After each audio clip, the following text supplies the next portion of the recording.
tous, aujourd'hui nous allons répondre aux questions d'Ima au sujet des rêves. Première question. Que penser des livres ou des personnes qui se disent pouvoir interpréter les rêves?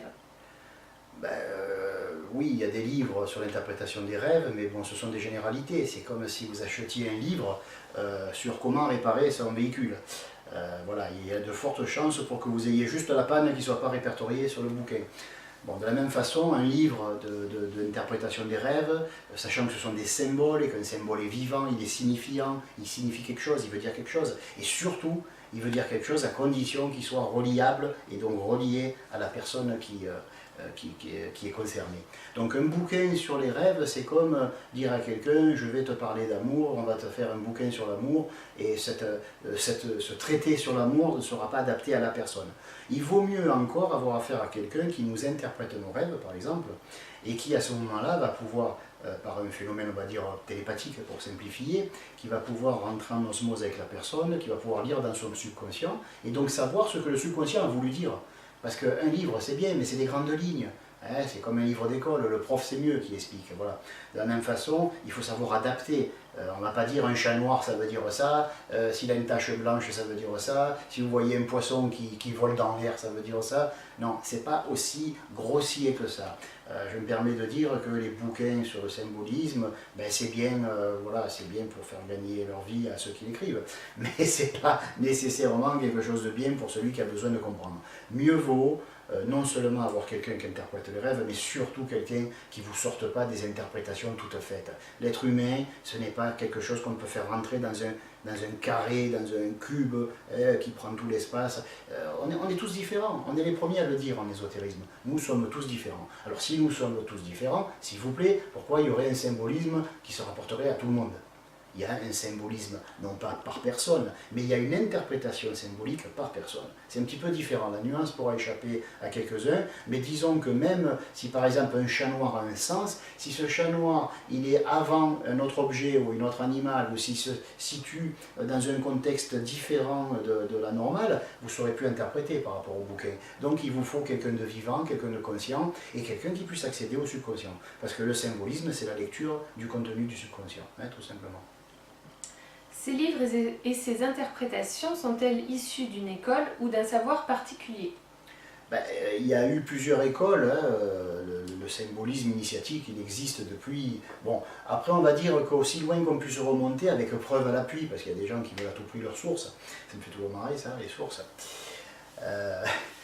Donc on peut dire que, allez, on peut remonter à l'époque du tarot, on va dire, on peut remonter en Égypte et chercher dans les annales akashiques des images qui sont très jolies d'ailleurs, difficiles à interpréter mais très jolies, où on voit des prêtres égyptiens créer des images symboliques de manière à pouvoir protéger la connaissance, juste avant que les sbires d'un certain pharaon que je nommerai pas cassent la gueule et tuent tous les prêtres initiés malheureusement. Voilà. Bon, grâce à ce qu'on appelle maintenant le tarot, je ne parle pas du tarot de Marseille ou d'un tel ou de ceci ou de cela, mais le tarot tout court avec le symbolisme initiatique originel dont sont sortis par la suite les différents tarot. Hein.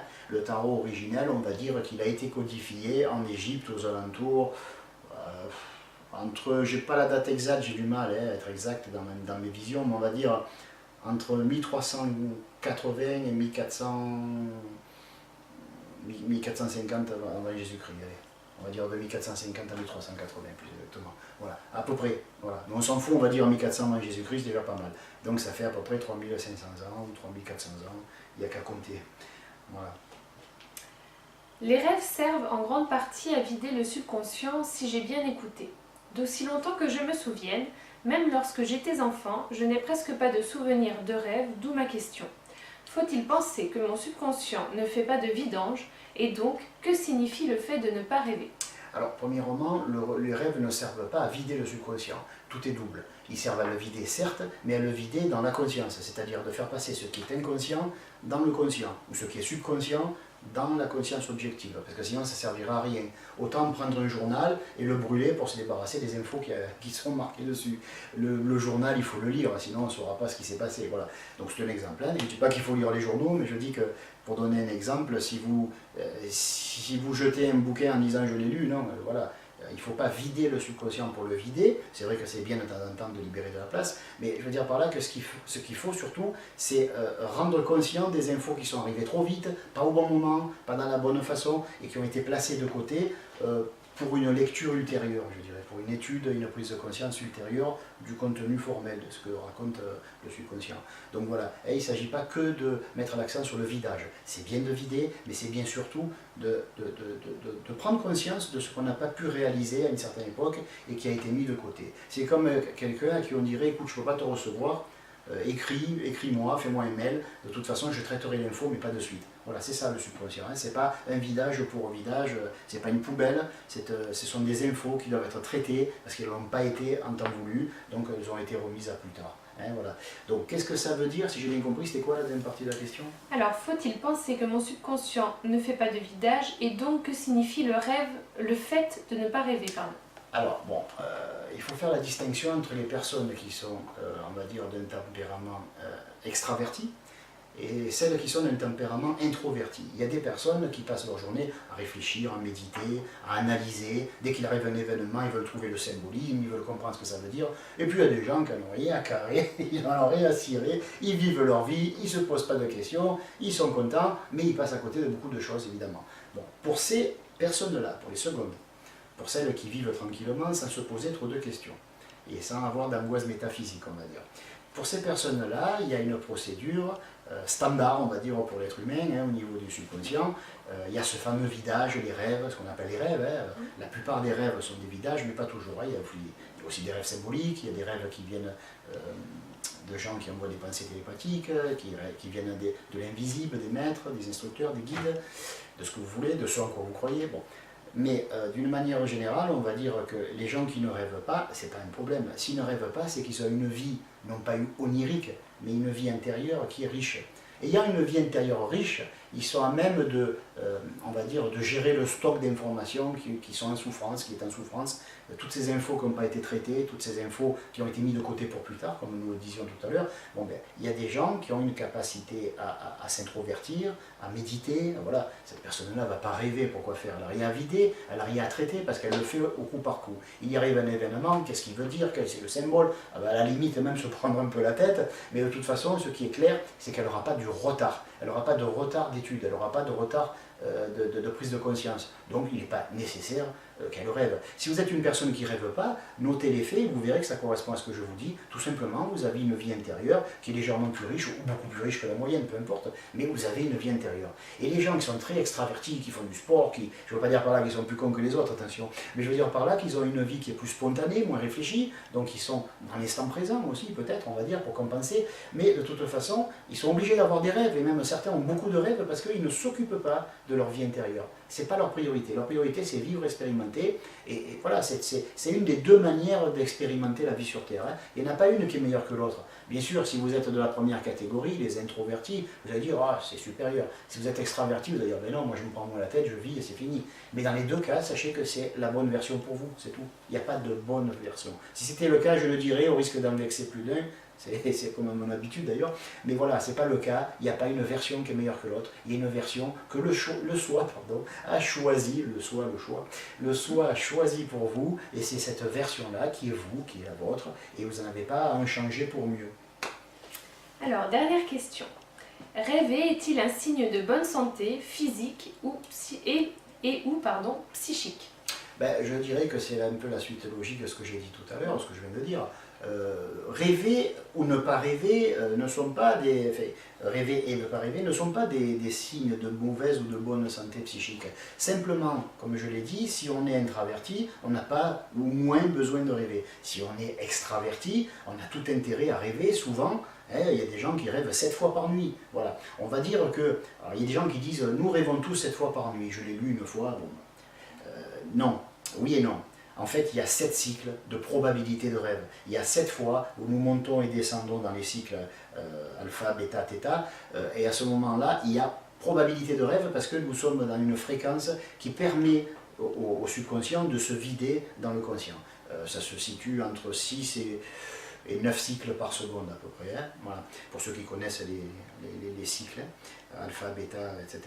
Bon, donc quand on est entre 6 et 9 cycles par seconde, c'est vrai, au moment où on va se réveiller, ou au moment où on s'endort, quand on passe dans ces cycles-là, hein, parce qu'on les fait dans les deux sens, hein, bien sûr, tout est double, hein, à ce moment-là, on peut effectivement rêver. Et si on parle de toutes les 55 ou 58 minutes à peu près, bon, on va dire que la plupart des gens dorment à peu près entre 6 et 8 fois 58 minutes. Donc bon, il y a des cycles comme ça, de sommeil, d'éveil, et entre-temps, il y a un moment où entre 6 et 9 cycles par seconde, autrement dit entre 6 fois et 9 fois où une étincelle électrique passe d'une synapse à l'autre, hein, de neurone à l'autre, bon, à ce moment-là, il y a possibilité de rêve. C'est-à-dire qu'on se retrouve dans des conditions dans les conditions nécessaires pour que la transition s'effectue, que le subconscient lâche, pouf, une petite bulle de conscience qui n'a pas été conscientisée, d'événements qui n'a pas été connu, qui n'a pas été étudié, dont on n'a pas tiré la substantifique moelle chez Rabelais. Voilà. Donc c'est à ce moment-là que nous rêvons. Mais vous pouvez, pendant 7 fois d'affilée, dans la nuit donc, quasiment 7 heures, hein, 6 heures et quelques, vous pouvez rêver 7 fois. Vous pouvez rêver qu'une seule fois, parce que vous n'aurez pas besoin 7 fois de sortir, parce qu'il n'y a rien à sortir. Si vous ne mangez plus et que vous ne jetez plus les épluchures, il n'y a pas de poubelle à vider, ou moins. Bon, ben là c'est pareil. Vous avez, s'il y a moins de nécessité de rêve, autrement dit, si vous avez une vie qui est vraiment introvertie, bon, mais il n'y aura pas besoin de rêver 7 fois par nuit. Vous aurez trop de possibilités de rêve par rapport à ce que vous aurez à évacuer et à conscientiser. Voilà. Donc le fait de rêver ou de ne pas rêver ne peut pas être considéré comme une preuve de bonne santé psychique. Par contre, ne pas faire 7 fois la bordufle, là, le yo-yo pendant la nuit, là oui c'est plus gênant. Les scientifiques ont dit que si nous ne rêvons pas, nous pouvons devenir fous. Alors encore une fois, ils sont gentils, mais non, c'est pas ça, parce que ça a été étudié il y a des milliers d'années avant que le premier scientifique puisse se nommer savant, n'est-ce pas? C'est pas les rêves qui aident et qui permettent de ne pas devenir fou, ou d'avoir un équilibre du système nerveux, plus simplement, c'est le fait de cette transition, de ce passage entre 6 et 9 cycles par seconde en descendant et en remontant. C'est le fait de passer dans ce no man's land, là où la conscience n'est pas éteinte, mais la conscience subconsciente n'est pas encore vraiment allumée. C'est ça dont nous avons besoin pour être équilibrés. Donc on peut l'avoir en méditant, si on sait s'y prendre, mais il faudra toujours au moins 2-3 heures par semaine à dormir, parce que sinon vous allez être fatigué. Voilà. Et puis nous vivons dans un monde où on ne peut pas se permettre de ne pas dormir du tout. Mais celui ou celle qui pratique la méditation profonde et qui a appris à le faire, n'a plus besoin de dormir 8 heures par nuit. Cette personne-là peut dormir 3 heures, 4 heures, et même dormir un jour sur deux, c'est pas un vrai souci. Maintenant, je ne le conseille pas. Je dis simplement que certaines personnes vivent dans un milieu et on va dire, dans des conditions socio-culturelles qui leur permettent de ne pas avoir à dormir longtemps, mais qui peuvent méditer. Voilà. Merci Ima pour tes questions et à bientôt.